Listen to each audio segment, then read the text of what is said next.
तो कैसे हैं आप लोग। उम्मीद करता हूं कि आप लोग सब कोई ठीक ही होंगे। तो जैसा कि सब लोगों ने पढ़ ही लिया होगा वीडियो के टाइटल में कि ये वीडियो है मार्वल वर्सेस डीसी के बारे में। और वीडियो शुरू करने से पहले मैं ये सबको बताना चाहता हूं कि मैं आपके किसी भी फेवरेट कैरेक्टर को या सिनेमैटिक यूनिवर्स को बुरा भला नहीं बोल रहा हूं इस वीडियो में। तो कोई भी मुझे गाली नहीं देगा कमेंट सेक्शन में, और अगर कोई भी दे दिया तो मैं ऐसा कुछ कर नहीं सकता। तो बहुत जनों को पता है कि डीसी कई चीजों में मार्वल से आगे होने के बावजूद सिनेमैटिक यूनिवर्स में मार्वल से पीछे है, और ये बहुत शॉकिंग करने वाली बात है। Doctor Strange, Black Widow, Ant Man और वॉल्वरिन जैसे फेमस कैरेक्टर्स जिनकी जबरदस्त मूवीज और उनकी भी सीक्वल्स ने इन कैरेक्टर्स को फैंस का फेवरेट बना दिया। वहीं आप लोगों को पता भी नहीं होगा कि जिन डीसी कैरेक्टर्स से इन कैरेक्टर्स का इंस्पिरेशन लिया गया है उन डीसी कैरेक्टर्स का अभी तक डीसी में बात भी नहीं हुआ है। और इसका सबसे बड़ा एग्जांपल अगर मैं बताऊं तो वो है डॉक्टर फेथ, जो कि हमें दिखने वाले हैं ब्लैक एडम मूवी में।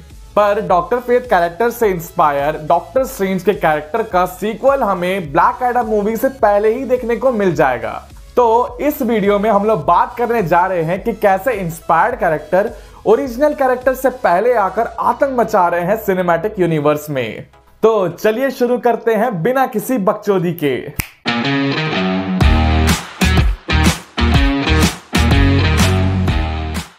देखो वीडियो लोग, कैरेक्टर्स मार्वल ने भी कॉपी किए हैं डीसी के, और डीसी ने भी कॉपी किए हैं मार्वल के। बस प्रॉब्लम ये हुई डीसी के लिए कि मार्वल ने डीसी के कॉपी किए हुए कैरेक्टर्स को सिनेमैटिक यूनिवर्स में बहुत पहले ही उतार दिया, और इसलिए इंस्पायर्ड कैरेक्टर्स को फैंस ज्यादा पसंद करने लग गए।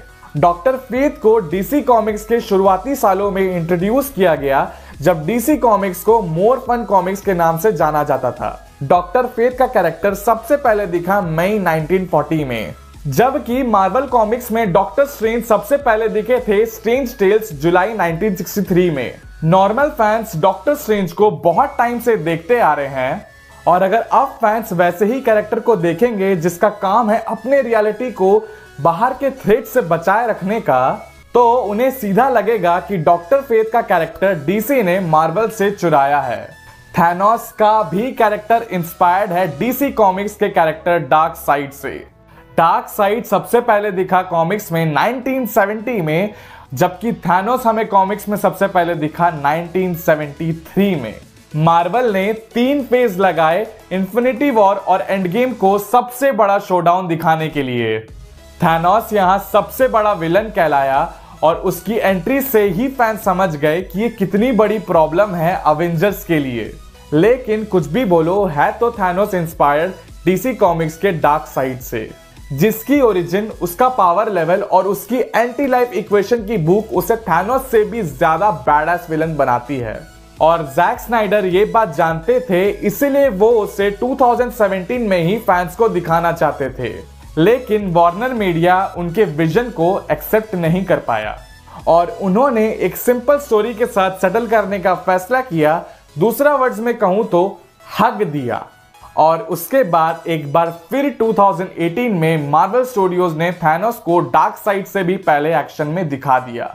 इन सब के अलावा ब्लैक विडो इंस्पायर्ड है ब्लैक कैनरी से, जहां ब्लैक कैनरी हम लोग को सबसे पहले दिखी फ्लैश कॉमिक 1947 में, जबकि ब्लैक विडो हम लोग को सबसे पहले दिखी 1964 में। कैप्टन अमेरिका का साइड किक यानी कि उसका प्यार बकी इंस्पायर्ड है बैटमैन के साइड किक रॉबिन से, जहां रॉबिन को इंट्रोड्यूस किया गया 1940 में और बकी को इंट्रोड्यूस किया गया 1941 में। फैल्कन इंस्पायर्ड है हॉकमैन से, जहां हॉकमैन को इंट्रोड्यूस किया गया 1940 में, और वहीं फैल्कन को इंट्रोड्यूस किया गया 1969 में। एंटमैन इंस्पायर्ड है एटम से, और एटम कॉमिक्स में सबसे पहले दिखा 1961 में, और वहीं एंटमैन हम लोग को सबसे पहले दिखा 1962 में।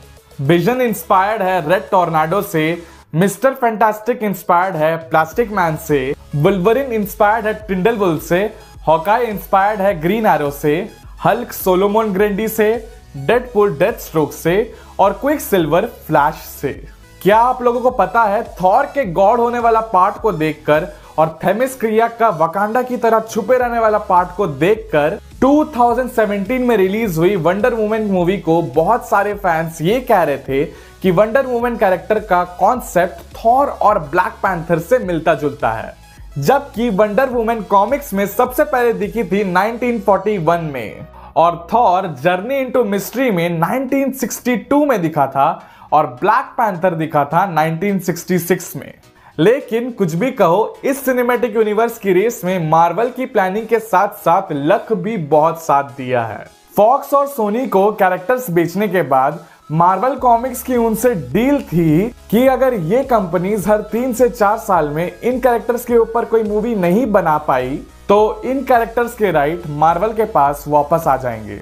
और इसी डील ने कहीं ना कहीं सोनी और फॉक्स वालों को मजबूर किया कंटिन्यूअस सुपर हीरोज मूवीज देने के लिए, जिससे मार्वल के अलग अलग कैरेक्टर्स की मूवी इवेंट्स ऑडियंस के लिए रिलेवेंट रहे, जबकि डीसी कभी कोई ऐसी डील रख ही नहीं पाया। तो अभी तक आप लोग प्रॉब्लम समझ गए होंगे कि जो कंपनी किसी भी पर्टिकुलर सुपर हीरो कैरेक्टर को पहले लॉन्च करेगा, फैंस उसी को मेन मानकर आगे बढ़ेगा और ये प्रॉब्लम दोनों साइड चल सकती है। जैसे कि डीसी ने female leg super hero movie wonder woman को मार्वल से पहले लॉन्च कर दिया, जिसके वजह से कैप्टन मार्वल को हल्का फुल्का क्रिटिसिज्म झेलना पड़ा था।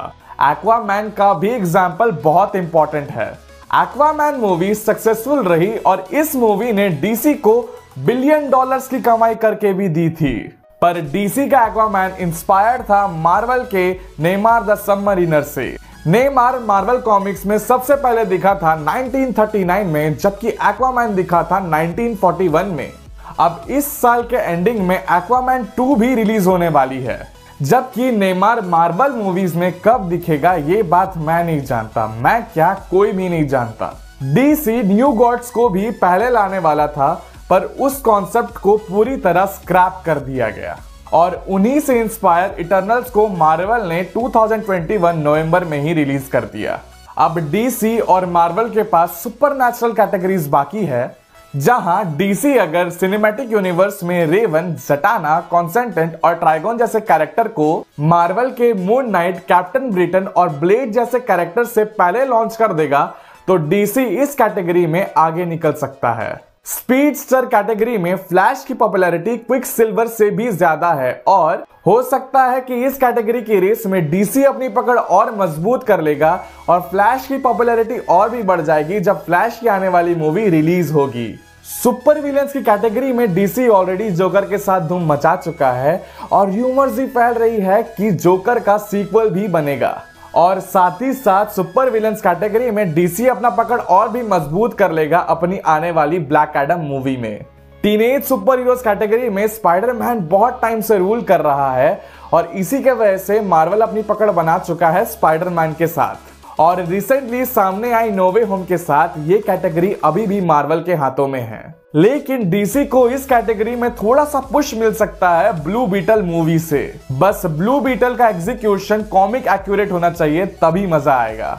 सुपर हीरो कॉर्प्स कैटेगरी में अगर ग्रीन लैंटर्न पहले आ जाता है तो डीसी इस कैटेगरी को भी आराम से रूल कर सकता है और हाँ, यहाँ भी एग्जीक्यूशन देखा जाएगा।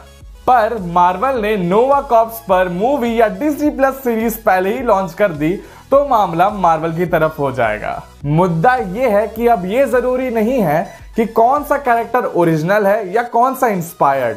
जिस सिनेमैटिक यूनिवर्स में सुपर हीरोज को पहले दिखा दिया गया वही उसके और उस कैटेगरी में रूल करने का चांसेस ज्यादा रखेगा। तो ये था वीडियो मार्वल वर्सेस डीसी के बारे में कि कैसे एक सिनेमैटिक यूनिवर्स किसी भी पर्टिकुलर सुपर हीरो को पहले लॉन्च करके उससे इंस्पायर्ड या उसी की इंस्पिरेशन को पीछे छोड़ सकता है। तो अगर मुझसे कोई भी डिटेल मिस हो गई होगी तो आप मुझे कमेंट सेक्शन में जाकर बता दीजिए। तो keep supporting me, like this video, subscribe my channel, comment on this video, comment करके बताइए आपको वीडियो कैसी लगी और अगर इस चैनल का इंस्टाग्राम आईडी चाहिए तो लिंक डिस्क्रिप्शन में है। तो अभी के लिए टाटा, बाय बाय, जय हिंद, जय भारत।